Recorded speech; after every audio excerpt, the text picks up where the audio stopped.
ನಮಸ್ತೆ ಸ್ನೇಹಿತರೆ, ನಾನು ದಿನೇಶ್ ಕೊಕ್ಕಡ, ಕೃಷಿ ಖುಷಿ ಚಾನಲ್ನ ಹೊಸ ವಿಡಿಯೋಗೆ ನಿಮಗೆಲ್ಲ ಸ್ವಾಗತ.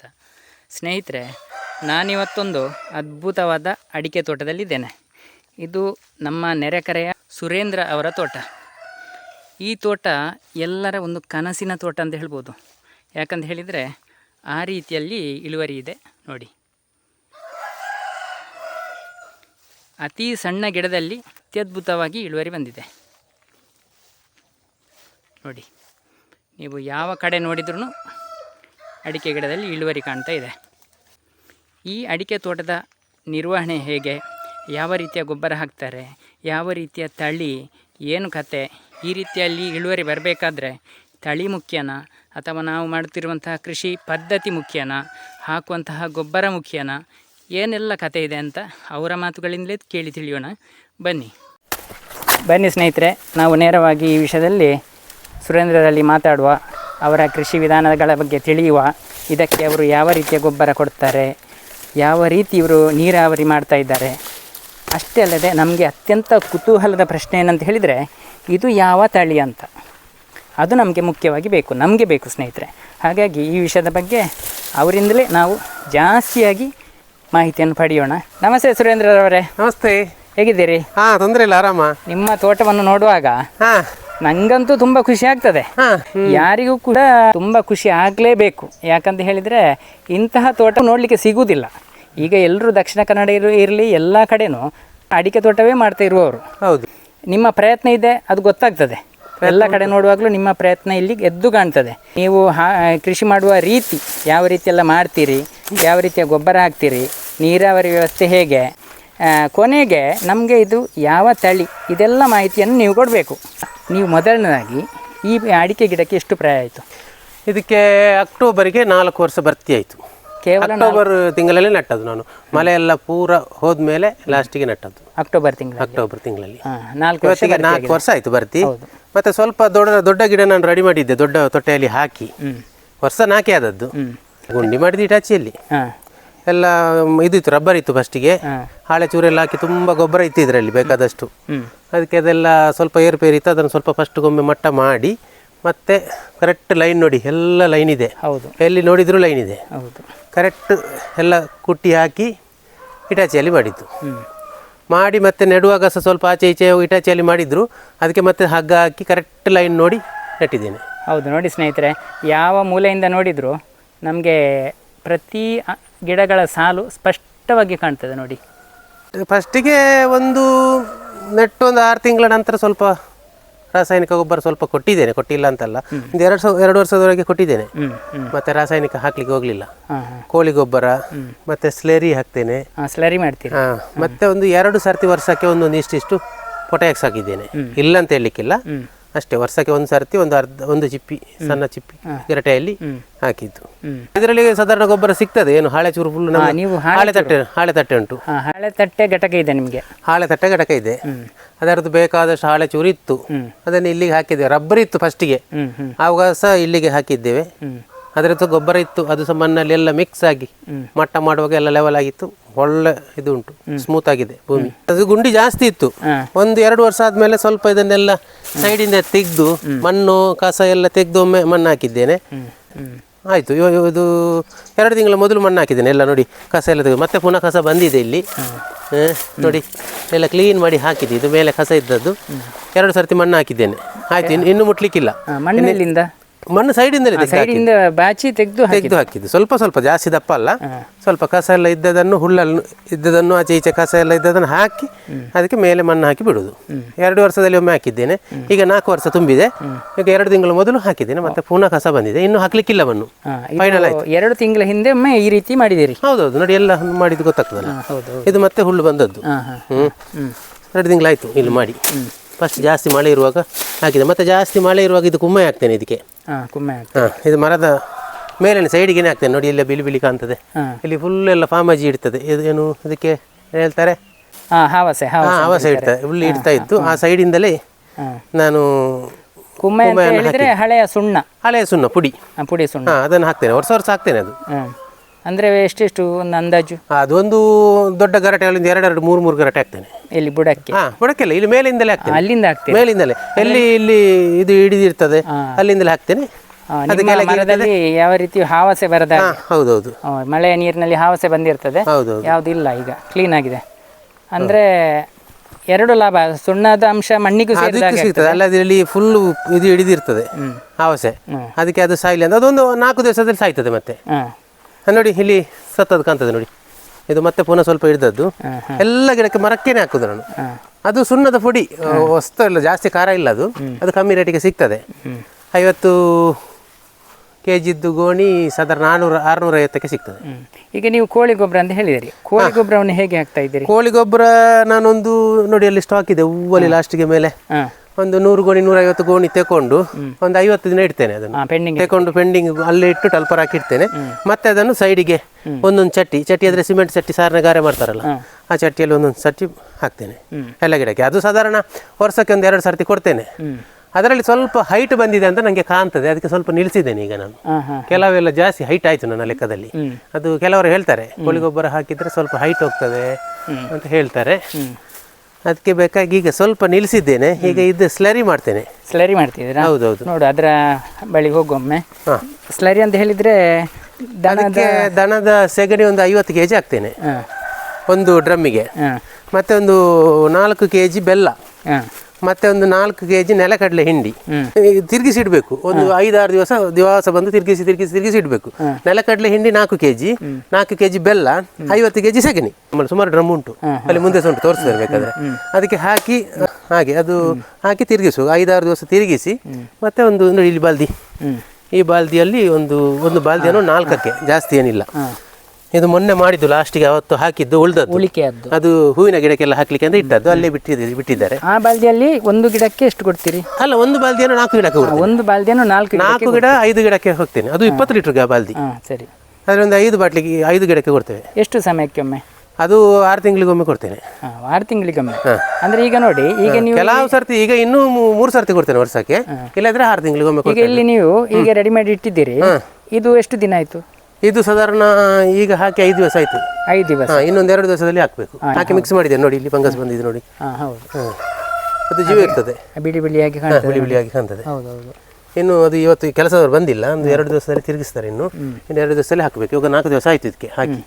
ಇದು ಯಾವ ತಳಿ ಅಂತ ಅಂದ್ರೆ ಇಲ್ಲಿ ತಳಿ ಅಂತ ಹೇಳಿದ್ರೆ ಇದು ಮೋಹಿತಿನಗರ. ಇದು ನಾನು ಇಷ್ಟು ಒಳ್ಳೇದು ಬರ್ಲಿಕ್ಕೆ ನನಗೆ ಮುಖ್ಯ ಕಾರಣ ಬೀಜ, ತಳಿ. ನೋಡಿ ಆಚೆ ಎಲ್ಲ ಡೌನ್ ಅಲ್ಲಿ ಉಂಟು ನೋಡಿ. ಹೌದು. ಅಲ್ಲ, ನಿಮ್ಮ ಯಾವ ಗಿಡದಲ್ಲಿ ನೋಡಿದ್ರು ಇಳುವರಿ ಇಲ್ಲ ಅಂತಲ್ಲ, ಎಲ್ಲದರಲ್ಲಿ ಇದೆ. ಅಷ್ಟೇ ಅಲ್ಲದೆ ಈಗ 4 ವರ್ಷ ಆದ್ದು. ಇಲ್ಲಿ ಕೆಲವು ಗಿಡದಲ್ಲಿ ಇಲ್ಲ. ಅದು ಕಾರಣ ಏನಂತ ಹೇಳಿದ್ರೆ ಅದರಲ್ಲಿ ಇತ್ತು, ಇಲ್ಲೆಲ್ಲ ಕೊಳತೋಗಿದೆ. ಹೌದೌದು. ಇದರಲ್ಲಿ ಇತ್ತು ನೋಡಿ, ಅದರಲ್ಲಿ ಇತ್ತು. ಎಷ್ಟು ಸಾಕಿದ್ರು ಅದು ತಳಿ ಒಳ್ಳೇದಿರ್ಬೇಕು. ಹೌದು. ಈಗ ನಾನು ಹೇಳುದೇನಂತ ಹೇಳಿದ್ರೆ, ನಿಮ್ಮ ತೋಟ ಈಗ ನಾನು ನೋಡಿದ ಮಟ್ಟಿಗೆ ಅತ್ಯುತ್ತಮ ತೋಟ. ಆಗ ಕಳೆದ ವರ್ಷ ಸ್ವಲ್ಪ ಇತ್ತಷ್ಟೇ, ಇಷ್ಟು ಇರ್ಲಿಲ್ಲ. 3 ವರ್ಷದಲ್ಲಿ ಸ್ವಲ್ಪ ಬಂದಿದೆ. ಕಳೆದ ವರ್ಷ ಬಂದಿದೆ. ಇದಕ್ಕೆ ಒಂದು ಅರ್ಧಕ್ಕಿಂತ ಚೂರು ಕಮ್ಮಿ ಇತ್ತು. ಅರ್ಧ ಸಹ ಇರ್ಲಿಲ್ಲ ಅಂತ ಹೇಳ್ತೇನೆ ನಾನು. ನೋಡಿ ಸ್ನೇಹಿತರೆ, ಇಲ್ಲಿ ನೀವು ಗಮನಿಸಬಹುದು ಏನಂತ ಹೇಳಿದ್ರೆ, ಯಾವ ಒಳ್ಳೆಯ ತೋಟ ಆದ್ರೂ ಕೂಡ ನೋಡಿ, ಈ ಗಿಡದಲ್ಲಿ ಅತ್ಯಧಿಕವಾಗಿ ನಿಮಗೆ ಇಳುವರಿ ಕಾಣ್ಬೋದು. ಅದೇ ನೋಡಿ, ಈ ಗಿಡದಲ್ಲಿ ಖಾಲಿ ಇದೆ ನೋಡಿ, ಅಲ್ವಾ? ಪುನಃ ಪಕ್ಕದ ಗಿಡದಲ್ಲಿ, ಅದರ ಪಕ್ಕದ ಗಿಡದಲ್ಲಿ ಅತ್ಯುತ್ತಮವಾಗಿದೆ ನೋಡಿ, ಈ ಗಿಡದಲ್ಲಿ ಸಾಧಾರಣವಾಗಿದೆ. ಅಂದರೆ ಒಂದು ಒಳ್ಳೆಯ ತೋಟ ಅಂತ ಹೇಳಿದ್ರೇ ಹೀಗೆ. ಎಲ್ಲ ಗಿಡದಲ್ಲೂ ಪ್ರಿಂಟು ಹೊಡೆದಾಗೆ ಅಡಿಕೆ ಇರಲಿಕ್ಕೆ ಸಾಧ್ಯನೇ ಇಲ್ಲ. ಎಷ್ಟು ಹೆಚ್ಚು ಗಿಡದಲ್ಲಿ ಅಡಿಕೆ ಇದೆ ಅದು ನಮಗೆ ಮುಖ್ಯ. ಇಲ್ಲಿ ನೀವು ಇನ್ನೂ ಗಮನಿಸಿ ನೋಡಿ, ಈ ಅಡಿಕೆ ಗಿಡದಲ್ಲಿ ಎಲ್ಲ ಅಡಿಕೆ ಇದೆ ನೋಡಿ, ಈ ಅಡಿಕೆ ಗಿಡದಲ್ಲಿ ಇಲ್ಲ. ಇಲ್ಲಿ ನಾವು ಬಿತ್ತನೆ ಬೀಜವನ್ನು ಆಯ್ಕೆ ಮಾಡುವಾಗಲೂ ಹಾಗೇನೆ ಸ್ನೇಹಿತರೆ, ಎಲ್ಲರೂ ಏನು ಮಾಡ್ತಾರೆ, ಜಾಸ್ತಿ ಇರುವುದರಿಂದಲೇ ಆಯ್ಕೆ ಮಾಡ್ತಾರೆ. ಆದರೆ ನಾವು ಆದಷ್ಟು ಎಲ್ಲ ಗಿಡಗಳಿಂದಲೂ ಸ್ವಲ್ಪ ಸ್ವಲ್ಪ ಆಯ್ಕೆ ಮಾಡಿಕೊಂಡ್ರೆ ಒಳ್ಳೆಯ ತೋಟದಲ್ಲಿ ನಾವೊಂದು ಒಳ್ಳೆಯ ಬೀಜವನ್ನು ಆಯ್ಕೆ ಮಾಡಿಕೊಂಡಾಗೆ ಆಗ್ತದೆ. ಇವರು ಹೇಳುವ ಪ್ರಕಾರನೂ ಇವರು ಎಷ್ಟೇ ಕೆಲಸ ಕಾರ್ಯಗಳನ್ನು ಮಾಡಿದ್ರೂ ಕೂಡ, ಒಳ್ಳೆಯ ಗುಣಮಟ್ಟದ ಗೊಬ್ಬರವನ್ನು ಕೊಟ್ಟರೂ ಕೂಡ, ಇವರು ಕೊನೆಗೆ ಹೇಳುವಂಥದ್ದು ನನ್ನ ತೋಟ ಅತ್ಯುತ್ತಮವಾದ ತೋಟ ಆಗಲಿಕ್ಕೆ ಕಾರಣ ಬಿತ್ತನೆ ಬೀಜ ಅಂತ. ಆದರೆ ಎಲ್ಲ ಕೃಷಿಕರು ನಾನು ನೋಡಿದ ಮಟ್ಟಿಗೆ ಬಿತ್ತನೆ ಬೀಜಕ್ಕೆ ಗಮನ ಕೊಡುವುದು ಕಡಿಮೆ. ಎಲ್ಲರೂ ಮೊದಲು ಏನು ಮಾಡ್ತಾರೆ, ಹಿಟಾಚಿ, JCB ಇಂಥದ್ದಕ್ಕೆ ಗಮನ ಕೊಟ್ಟು ಕೊನೆ ಹಂತದಲ್ಲಿ ಒಳ್ಳೆಯ ನರ್ಸರಿಯಲ್ಲಿದೆ ಅಂತ ಕೇಳ್ತಾರೆ. ಏನು ಹೇಳ್ತೀರಿ ನೀವು ಸುರೇಂದ್ರರವರು? ನರ್ಸರಿಯಲ್ಲಿ ಗಿಡ ತಗೊಂಡು ನನಗೆ ಧೈರ್ಯ ಇಲ್ಲ. ಹೌದು.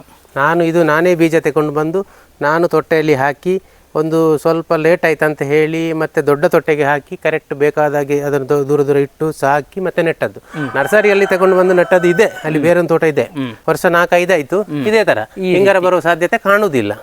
ಈ ರೀತಿಯ ಇಳುವರಿ ಮುಂದಿನ ದಿನಗಳಲ್ಲೂ ನಿರಂತರವಾಗಿ ಅಡಿಕೆ ತೋಟ ಅಂತ ಹೇಳಿದ್ರೆ ಬರಬೇಕು, 30-40 ವರ್ಷ ಬರುವಂತಹ ಒಂದು ಕೃಷಿ ಅಲ್ವಾ? ಹೌದು. ಇದೇ ಇಳುವರಿಯನ್ನು ನೀವು ಭವಿಷ್ಯದಲ್ಲೂ ಇನ್ನು 10-20-30 ವರ್ಷದವರೆಗೂ ಕೂಡ ಇದೇ ರೀತಿಯ ಇಳುವರಿಯನ್ನು ನಿರಂತರವಾಗಿ ಪಡೀತಾ ಹೋಗಬೇಕು. ರಾಸಾಯನಿಕ ಹಾಕಿದ್ರೆ ಒಮ್ಮೆಲೆ ದೊಡ್ಡದಾಗಿ ಬೆಳೀತದೆ, ರಪ್ಪ ಡೌನ್ ಆಗ್ತದೆ. ಅಷ್ಟೇ ಅಲ್ಲದೆ ಇನ್ನೊಂದು ಮಾಹಿತಿ ಇದೆ, ಏನಂತ ಹೇಳಿದರೆ ನಾವು ಅಡಿಕೆ ತೋಟಕ್ಕೆ ರಾಸಾಯನಿಕ ಗೊಬ್ಬರ ಕೊಟ್ಟಾಗ ಅದರ ಗಾಳಿ ನಮ್ಮ ಈ ವಾತಾವರಣದಲ್ಲಿ ಇರ್ತದೆ, ನಮ್ಮ ಆರೋಗ್ಯಕ್ಕೂ ಹಾನಿ ಇರ್ತದೆ, ಮತ್ತು ನಮ್ಮ ಬೋರ್ವೆಲ್ನ ಒಳಗೂ ಕೂಡ ಮಣ್ಣಿನ ನೀರಿನೊಂದಿಗೆ ಸೇರ್ತದಂತೆ ಹೇಳ್ತಾರೆ. ಹಾಗೆ ಹೇಳ್ತಾರೆ. ಹಾಗಾಗಿ ರಾಸಾಯನಿಕ ಗೊಬ್ಬರ ಹಾಕಿದ್ರೆ ನಮಗೆ ಒಮ್ಮೆ ಇಳುವರಿ ಬಂದರೂ ಕೂಡ ಹೌದು ನಿರಂತರವಾಗಿ ಮತ್ತೆ ನಾವು ಹಾಕ್ತಲೇ ಇದ್ದಾಗ ಭವಿಷ್ಯದಲ್ಲಿ ನಮ್ಮ ತೋಟ ನಾನು ತುಂಬಾ ತೋಟ ನೋಡಿದ್ದೇನೆ, ಒಂದು ಸಲ ಇಳುವರಿ 2-3 ವರ್ಷ ಬಂದಿರ್ತದೆ, ನಂತರ ಅದು ಕ್ರಮೇಣ ಕಮ್ಮಿ ಆಗ್ತಾ ಇರ್ತದೆ. ಆದರೆ ನಾವು ಸಾವಯವ ರೀತಿಯಲ್ಲಿ ಈ ರೀತಿಯಲ್ಲಿ ಕೃಷಿ ಮಾಡಿದರೆ ಸಾಧಾರಣ ನಮ್ಮ ಮುಂದಿನ ಬಹುವರ್ಷಗಳವರೆಗೂ ಕೂಡ ನಿರಂತರವಾಗಿ ಇದೇ ರೀತಿಯ ಇಳುವರಿಯನ್ನು ಪಡಿಬಹುದು ಅಂತ ನನ್ನೊಂದು ಅನಿಸಿಕೆ. ಪಡಿಬೇಕು ಅಂತ ಆಸೆ, ಮತ್ತೆ ಏನಾಗ್ತದೆ ಏನಾಗ್ತದೆ ಅಂತ ಯಾರು ನೋಡಿದವರು. ಹೌದು. ಈಗ ಇನ್ನೊಂದು ಮುಖ್ಯ ಪ್ರಶ್ನೆ ಏನಂತ ಹೇಳಿದ್ರೆ, ಅಡಿಕೆ ತೋಟಕ್ಕೆ ನಾವು ನೀರು ಕೊಡಬೇಕು. ನೀರು ಕೊಡ್ಲಿಲ್ಲ ಅಂದ್ರೆ ಆಗೋದಿಲ್ಲ. ನೀರು 4 ದಿವಸಕ್ಕೊಮ್ಮೆ ಕೊಡುದು. ಒಂದು ಎಷ್ಟು ಲೀಟರ್ ಅಂತ ನಂಗೆ ಅಂದಾಜಿಲ್ಲ, ನಾವು ಡ್ರಿಪ್ ಮಾಡಿದ್ದೇನೆ. ಡ್ರಿಪ್ ಇಲ್ಲಿ ಎಲ್ಲೂ ವೈರ್ ಕಾಣ್ತಾ ಇಲ್ಲ ನಂಗೆ, ಮಣ್ಣಿನ ಅಡಿಯಲ್ಲಿ ಇದೆ. ಇಲ್ಲಿ 1 ಇಂಚ್ ಪೈಪ್ ಇದೆ, ಅದರಿಂದ ನೋಡಿ ಒಂದು ಹೋಲ್ ಮಾಡಿ ಬುಷ್ ಹಾಕಿ ಇಲ್ಲಿ ಡ್ರಿಪ್ ಪೈಪ್ ಅಲ್ಲಿ ಹೀಗೆ ನೀರು ತೆಗ್ದಿದ್ದೇನೆ ನೋಡಿ, ಈ ತರ ತೆಗ್ದಿದ್ದೇನೆ. ಇದೆಲ್ಲ ಗಿಡಕ್ಕೂ ಗೇಟ್ ಬಾಲ್ ಇದೆ. 650 ಗಿಡ ಇದೆ ಇದರಲ್ಲಿ, 650 ಗೇಟ್ ಬಾಲ್ ಇದೆ. ಅಂದ್ರೆ ಇಲ್ಲಿ ನೀವು ಗೇಟ್ ವಾಲ್ ಅನ್ನು ಆನ್ ಮಾಡಿ ಎಷ್ಟು ಬೇಕು ಅಷ್ಟು ನೀರನ್ನು ಸಪ್ಲೈ ಮಾಡ್ತೀರಿ. ಹೌದು, ಡೌನಿಗೆ ಜಾಸ್ತಿ ಹೋಗ್ತದೆ. ಡೌನಿಗೆ ಜಾಸ್ತಿ ಹೋಗುವಾಗ ಕಮ್ಮಿ ಇಡ್ತೇವೆ, ಹೈಟ್ಗೆ ಕಮ್ಮಿ ಹೋಗ್ತದೆ, ಆಗ ಗೇಟ್ ಬಾಲ್ ಸ್ವಲ್ಪ ಓಪನ್ ಜಾಸ್ತಿ ಇಡ್ತೇವೆ. ಆಗ ಅದು ಮಟ್ಟ ಒಂದೇ ಲೆಕ್ಕ. ನಾವು ಅಲ್ಲಿ ಒಂದು ಪಾತ್ರ ಇಟ್ಟು ಮೇಲೆ ಒಂದು ಪಾತ್ರ ಇಟ್ಟು ಚೆಕ್ ಮಾಡ್ತೇವೆ ಅದನ್ನು. ಇಲ್ಲಿ ಒಂದು ಬಾಲ್ದಿ ಇಡ್ತೇವೆ, ಅದರಲ್ಲಿ ಒಂದು ಬಾಲ್ದಿ ಫುಲ್ ಆಗಬೇಕು, ಮೇಲಿನ ಗಿಡದಲ್ಲಿ ಸಹ ಒಂದು ಬಾಲ್ದಿ ಫುಲ್ ಆಗಬೇಕು, ಅಷ್ಟು ಗೇಜ್ ಮಾಡಿ ಅದನ್ನು ಸೆಟ್ ಮಾಡಿ ಇಡ್ತೇವೆ. ಮತ್ತೆ ಇದಕ್ಕೆ ಒಂದು ಸರ್ತಿ ಒಂದು ಬೋರ್ವೆಲ್ ಇಂದ ನಾವು ಟಾಂಕಿಯಿಂದ ಇಲ್ಲಿ ಕೊಡುದಲ್ಲ, ಅಲ್ಲಿ ಒಂದು ತೋಟ ಇದೆ ನಮ್ದು, ಅದು ಟಾಂಕಿಯಿಂದ ಕೊಡುದು. ಇದು ಬೋರ್ವೆಲ್ ಇಂದ ಕೊಳವೆಯಿಂದಲೇ ಕೊಡುದು. ಅದರಲ್ಲಿ ಕೊಡುವಾಗ ಸಾಧಾರಣ 250 ಗಿಡಕ್ಕೆ ಒಂದು ಸರ್ತಿ ಹೋಗ್ತದೆ. ಅದು ಚೂರು ಹನಿ ನೀರಾವರಿ ಇಲ್ಲ, ಜಾಸ್ತಿ ಪ್ರೆಷರ್ ಅಲ್ಲಿ ಹೋಗ್ತದೆ. ಅಂದ್ರೆ ನೀರು ಹನಿ ಹಾಗೆ ಕೊಟ್ರೆ ಒಂದು 600ಕ್ಕೆ ಕೊಡ್ಬಹುದು, ನಾನು ಅಷ್ಟು ಕೊಡ್ಲಿಲ್ಲ. ಇಲ್ಲೀಗ ಈ ರೀತಿ ಮಾಡಿದ್ರಿಂದ ನಿಮ್ಗೆ ಕಸಗಡ್ಡಿ ಸಿಗುವುದಿಲ್ಲ. ಏನಂತ ಹೇಳಿದ್ರೆ ಹನಿ ನೀರಾವರಿ ಅಲ್ಲ, ಇದು ಜಾಸ್ತಿ ನೀರು ಬಿಡ್ತೇವೆ. ಅಲ್ಲ ಹೌದು. ಅಂದ್ರೆ ಇಲ್ಲಿ ನೀವು ಇದರ ಕಾಲು ಒಸಿ ಬಿಡ್ತೇವೆ, ಹೋಲ್ ದೊಡ್ಡದಿದೆ. ಹೋಲ್ ದೊಡ್ಡದು. ಹೌದೌದು, ಇಲ್ಲಿಂದ ನೀರು ಅಷ್ಟು ಬರುದಿಲ್ಲ, ಅದರಲ್ಲಿ ಸ್ವಲ್ಪ ಕಾಲು ನೀವು ಎಷ್ಟು ಬೇಕು ಅಷ್ಟು ಇದನ್ನು ಗೇಟ್ ಬಾಲ್ ಅಡ್ಜಸ್ಟ್ ಮಾಡ್ತೇನೆ. ಹೌದು, ಎಲ್ಲಿಯಾದ್ರೂ ಕಸಗಡ್ಡೆ ಸಿಕ್ಕಿಕೊಂಡ್ರು ಫುಲ್ಲು ನೀರನ್ನು ಪ್ರೆಷರಲ್ಲಿ ಬಿಟ್ಟಾಗ ಕಸಗಡ್ಡೆ ಇದ್ರೂ ಹೋಗ್ತದೆ. ಅದು ಒಮ್ಮೆ ಓಪನ್ ಮಾಡಿದ್ರೆ ಆಯ್ತು, ಪೂರ್ತಿ ಓಪನ್ ಮಾಡಿ ಚೆಕ್ ಮಾಡಿ ಬಿಟ್ರೆ ಆಯ್ತು. ಏನಾದ್ರೂ ನೋಣಾಗಿ ನಾನು ಹೋಗಿರ್ತದೆ, ಕಸ ಏನು ಬರುದಿಲ್ಲ ಬೋರಿಂದ. ಇಲ್ಲಿದ್ದೆ ಏನಾದ್ರು ನೋಣ ಏನಾದ್ರು ಹೋಗಿದ್ರೆ ಓಪನ್ ಇರ್ತದಲ್ಲ, ಅಲ್ಲಿ ನೋಣ ಹೋಗಿದ್ರೆ ಸೇರಿಕೊಳ್ತದೆ. ಅದೇನು ಫಸ್ಟಿಗೆ ಒಂದು ಸರ್ತಿ ನೀರು ಫಸ್ಟಿಗೆ ಬಿಡ್ತೇವಲ್ಲ, ಆವಾಗ 1-2 ಸರ್ತಿ ಕಸ ಇರ್ತದೆ, ಮತ್ತೆ ಅದನ್ನು ಎಲ್ಲಿ ಸಹ ಕಸ ಬರುದಿಲ್ಲ, ಮತ್ತೆ ಅದು ನೊಣ ಸಹ ಹೋಗುದಿಲ್ಲ.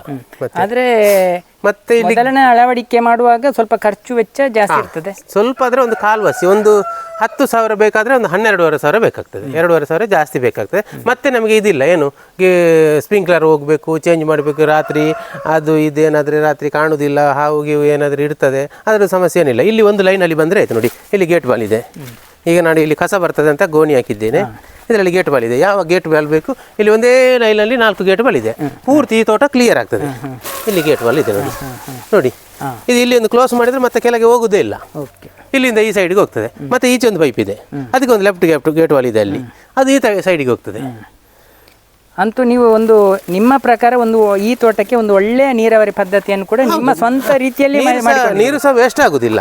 ಮತ್ತೆ ಇಲ್ಲಿ ಎಲ್ಲ ದಡದಲ್ಲಿ ಉಂಟಲ್ಲ, ಫುಲ್ ಕಸ ಗಿಡ ಎಲ್ಲ ಬರ್ತದೆ, ಅದು ಸಹ ಬರುದಿಲ್ಲ. ಈಗ ಸ್ವಲ್ಪ ಇದೆ ಮಳೆಗಾಲದಲ್ಲಿ, ಈಗ ಇದು ಅಕ್ಟೋಬರ್ ಅಲ್ವಾ, ಈಗ ಮಳೆ ಲಾಸ್ಟ್ ಆಯ್ತು, ಈಗ ಉಂಟು. ಇನ್ನು 1 ತಿಂಗಳು ಹೋದ್ರೆ ಎಲ್ಲ ಸಾಯ್ತದೆ, ಇದು ಸೈಡ್ ಬಿಡದೆ ಎಲ್ಲ ಸೈಡ್ ಇದು ಸಾಯ್ತದೆ, ಒಳಗೆ ಮಾತ್ರ ನೀರು ಬೀಳ್ತದೆ.